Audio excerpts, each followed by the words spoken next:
Welcome to Chillin' 101. We hope this video helps. You start by opening Task Scheduler. Type it in Start and press Enter. Once the console appears, make sure you have an administrator account or credentials handy so tasks can run with required rights. Next, decide the trigger you need: scheduled time, at logon, or on an event, because that choice determines later options. Don't pause to tweak settings yet.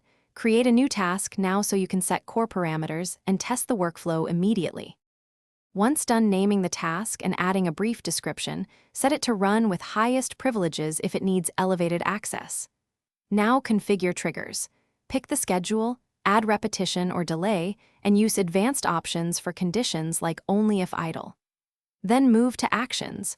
Point to the executable, include arguments, and set the working directory that ensures relative paths resolve. Make sure to review conditions and settings tabs so the task behaves correctly under system sleep or network conditions. You finish by saving and running the task manually to confirm it starts. Then check last run result and the history tab for immediate feedback. If it fails, adjust settings, enable retries, set stop time, and tweak idle behavior so it won't be blocked. Make sure the task uses a valid account and that file paths and arguments are correct.